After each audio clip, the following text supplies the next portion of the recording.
নমস্কার, হরে কৃষ্ণ, রাধে রাধে। সকল ভক্তগণকে আমার কৃষ্ণ মহিমা শ্রী শ্রী রাধা মদন গোপাল জিও চ্যানেলে স্বাগত জানাই। আমার গুরুদেব শ্রী শ্রী স্বরূপ গোস্বামীর রাতুল চরণে ভক্তিপূর্ণ প্রণাম, মাতা পিতার চরণে প্রণাম, সকল বৈষ্ণবগণ ভক্তগণের চরণে প্রণাম জানিয়ে আজকের ভিডিওটি শুরু করছি। আজকে আমরা বৃন্দাবনে রামচন্দ্রের প্রকট লীলা আস্বাদন করব। রামচন্দ্র কেন বৃন্দাবনে আসেন সেই লীলাটি আমরা আজকে শ্রবণ করব। একটি সরল ভক্ত ছিল, সে সবসময় খেতে ভালোবাসত।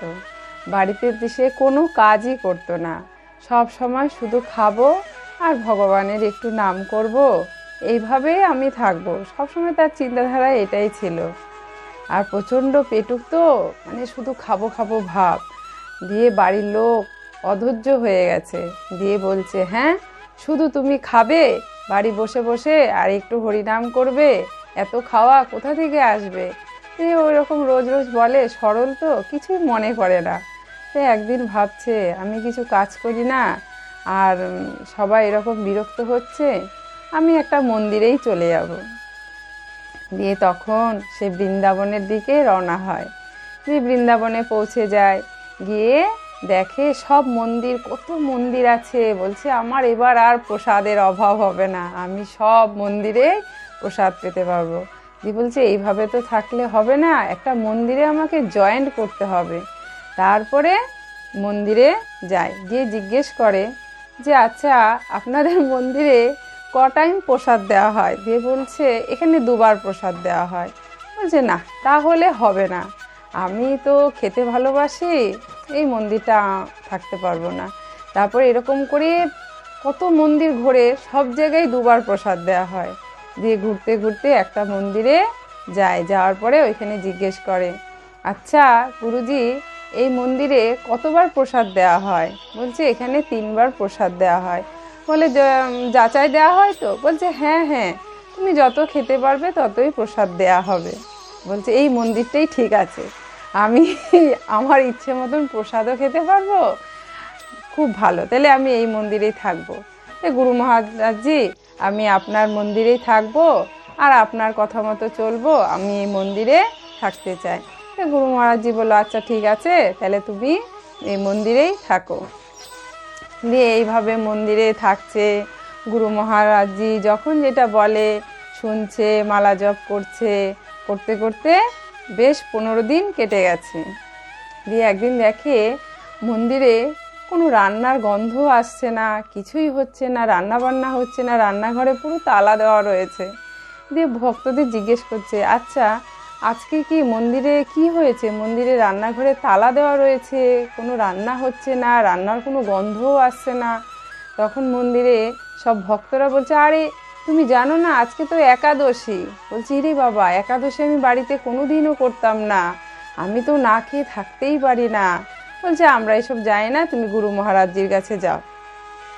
দিয়ে সে গুরু মহারাজজির কাছে যায়, গিয়ে বলছে, গুরু মহারাজজি আমি তো একাদশী কোনো দিন করি না, আর আমার একাদশী করলে আমার খুব কষ্ট হবে, আমি একটু না খেয়ে থাকতে পারি না, আমি মরেই যাব গুরুদেব, আমি তো একাদশী করতে পারি না। গুরুদেব ভাবলো, প্রথম এসছে তো, অন্যান্য ভক্তদের দেখতে দেখতে ওরও শিক্ষা হয়ে যাবে, থাক আজকে প্রথম তো, তাহলে এক কাজ করো, তুমি স্টোর রুম থেকে কিছু খাবার নাও, আটা সবজি গুড় নিয়ে পাশের জঙ্গলে গিয়ে তুমি ওখানে রান্না করো, কেউ যাতে না দেখে, তুমি ওইখানে গিয়ে তুমি প্রসাদ পাবে। কিন্তু একটা শর্ত আছে, প্রসাদ পাওয়ার আগে তুমি রামচন্দ্রকে নিবেদন করে প্রসাদ পাবে। বলছে, আচ্ছা আচ্ছা গুরুদেব ঠিক আছে।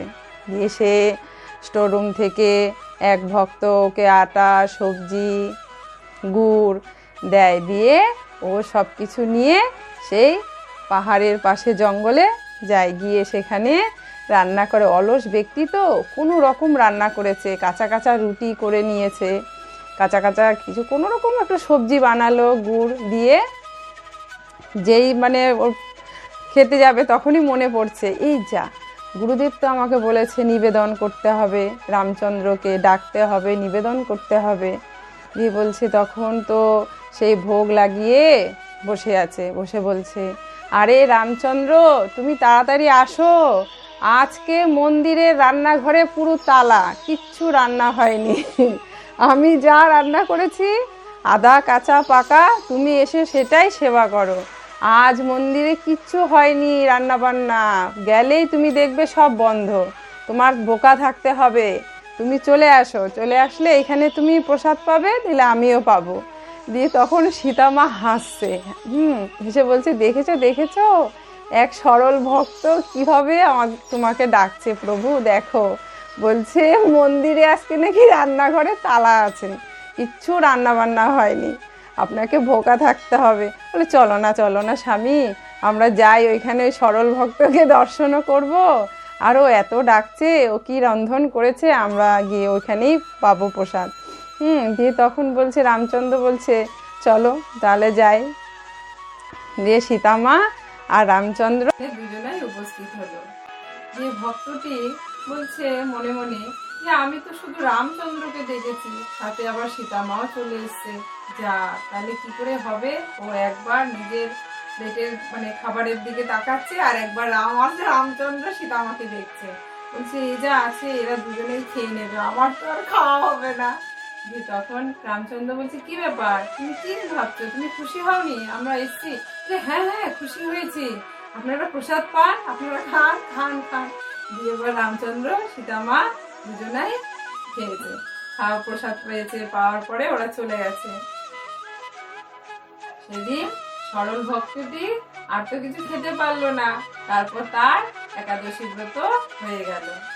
তারপরে 15 দিন পরে আবার একাদশী এসছে, আসার পরে গুরুদেবকে বলছে, গুরুদেব ওইখানে তো একটা ভগবান আসছে না, দুটো ভগবান আসছে, আপনি একটু বেশি বেশি করে খাবার দিন। দিয়ে বলছে গুরু মহারাজই বলছে ও তো একটু পেটু, খেতে ভালোবাসে, থাক ওকে একটু বেশি বেশি করে দিয়ে দাও।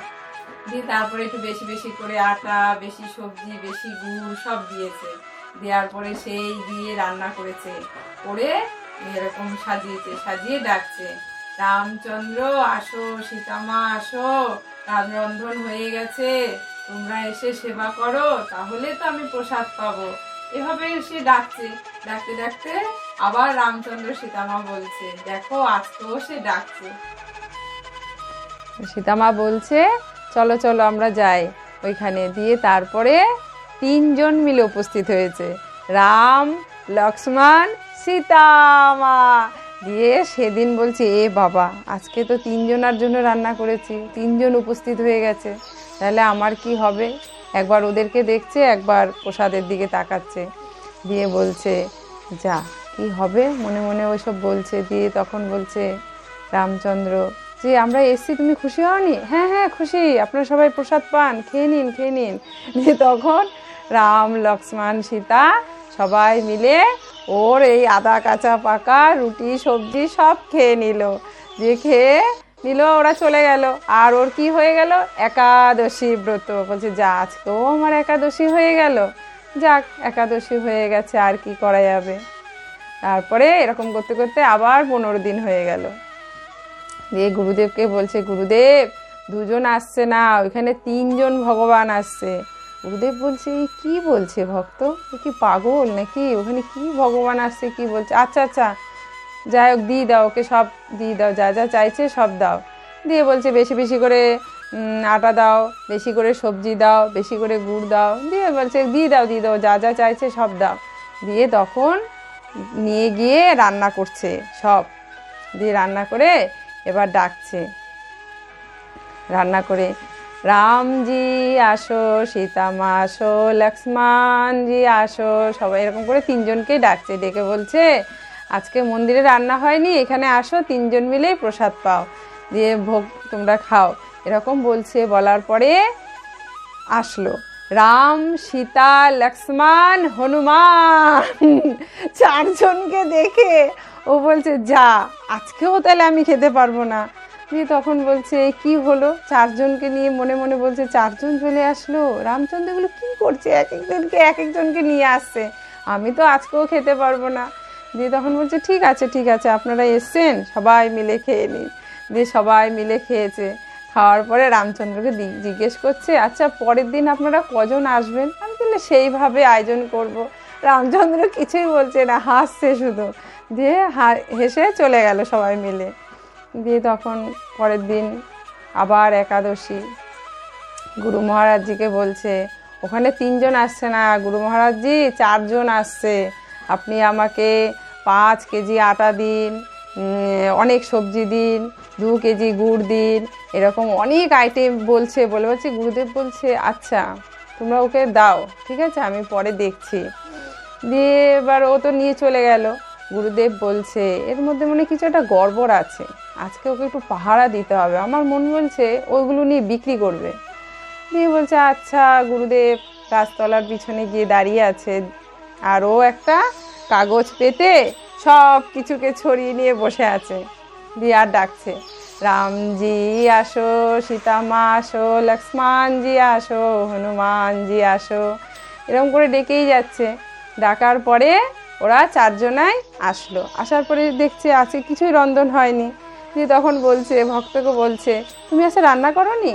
বলছে আমি কি করে জানবো আপনারা কজন আসবেন, আপনাদের তো কোনো ঠিক নেই, 3 জনকে ডাকলে 4 জন আসেন, 4 জনকে ডাকলে কজন আসবেন, তার জন্য আমি রান্নাই করিনি। আজকে সীতা আমার রান্না করবে, আর যদি কিছু বাঁচে আমাকে একটু দেবেন, আমি একটু খাবো, আমার তো অলরেডি একাদশী করে করে হয়েই গেছে, আমাকে যা বাঁচে একটু দেবেন। দিয়ে বলছে সীতামা বলছে আচ্ছা আচ্ছা ঠিক আছে, তাহলে এক কাজ করো, কৌশল্যা মাতা, সুমিত্রা মা, কৈকেয়ী মা সবাইকে আজকে তাহলে নিয়ে আসো, আজকে এখানেই রন্ধন হবে। দিয়ে সবাই মিলে রান্নায় ব্যস্ত হয়ে গেছে, কেউ শুক্তো করছে, কেউ ক্ষীর বানাচ্ছে, সবাই রন্ধন করছে। গুরুজি বলছে কখন বিক্রি করবে, গাছতলার পিছন দাঁড়িয়ে বলছে এই তো শুধু বসে আছে সব নিয়ে, কখন কি করবে কিছুই তো দেখতে পাচ্ছি না, কখন থেকে আমি দাঁড়িয়ে আছি। তারপরে গুরুজি মানে অস্থির হয়ে গেছে। দিয়ে ভক্তকে এসে বলছে শিষ্যকে যে তুমি এখানে বসে আছো এরকম সব ছড়িয়ে ছিটিয়ে, কি করছো তুমি এগুলো? দিয়ে বলছে আরে গুরুজি আপনি দেখতে পাচ্ছেন না এখানে রান্না হচ্ছে। বলছে কোথায় রান্না হচ্ছে? বলছে তুমি কি পাগল, আমি এখানে দেখতে পাচ্ছি তুমি সব নিয়ে বসে আছো, তুমি বলছো রান্না হচ্ছে। বলছে আরে সীতামা রান্না করছে, কৌশল্যা মাতা রান্না করছে, সবাই রান্না করছে এখানে, হনুমানজি কত আনন্দ করে গাছ থেকে এটা পেরে আনছে ওটা পেরে আনছে, কি আনন্দ উৎসব হচ্ছে এখানে, আপনি দেখতে পাচ্ছেন না? বলছে তুমি মিথ্যে কথা বলছো, হ্যাঁ তুমি পাগল ভক্ত আছে, এরকম করে অপমান করছে। তখন শিষ্যটি বলছে রামচন্দ্রের কাছে গিয়ে আরে রামচন্দ্র, আমার গুরুদেব তো কিছুই দেখতে পাচ্ছে না, আপনারা যে এসে এত কিছু করছেন, যে কৌশল্যা রান্না করছে, সীতামা রান্না করছে, কিচ্ছু দেখতে পাচ্ছেন না আমার গুরুদেব, একটু দয়া করে একটু দেখা দিন, না হলে তো আমি এই মন্দিরে থাকতে পারবো না, আমি তাহলে কিছুই খেতে পারবো না। তখন এই সরল ভক্তের এরকম কথাতে রামচন্দ্র গুরুদেবকে দর্শন দেয়। গুরুদেবকে যখন দিব্য দৃষ্টি দেয়, গুরুদেব তখন দেখতে পায় যে সবাই ওখানে একদম পুরো রামচন্দ্রের গোটা পরিবার রয়েছে, রামচন্দ্রের লীলা হচ্ছে, একদম সবাই রন্ধন করছে, কত আনন্দ করছে। তখন গুরুদেব বলছে আমি কতবার অযোধ্যায় গেছি, রামচন্দ্রকে দর্শন পাইনি, আজকে তোমার সরলতার জন্য, আজকে এত সরল ভক্তের জন্য, তোমার এই সরল গুণের জন্য আমি আজকে দেখতে পেলাম রামচন্দ্রকে, আর রামচন্দ্রের গোটা পরিবারকে দেখতে পেয়েছি, সীতা আমাকে দর্শন করেছি, লক্ষ্মণকে দর্শন করেছি, আজকে তোমার কৃপাতে পেয়েছি, তুমি আমার সরল শিষ্য, তুমি আমার আদর্শ শিষ্য। দিয়ে ওকে জড়িয়ে ধরেছে গুরুদেব। তাই এই নীলা কাহিনীটি থেকে আমরা বুঝতে পারলাম যে ভগবান আমাদের সরলতাটাই ভালোবাসে, শিশুর মতন সরল, তার ভেতরের গুণটাই ভগবান খুব পছন্দ করে, তার জন্য তার কাছেও ভগবান আসতে বাধ্য হয়েছে, তার সরলতার কাছে। আজকের ভিডিওতে যদি কোনো ভুল ত্রুটি হয়ে থাকে অধমাকে ক্ষমা করে দেবেন। আপনারা সবাই ভালো থাকবেন, আর এই রামচন্দ্রের লীলাতে আপনারা লাইক করবেন, শেয়ার করবেন, সাবস্ক্রাইব করবেন। হরে কৃষ্ণ, রাধে রাধে।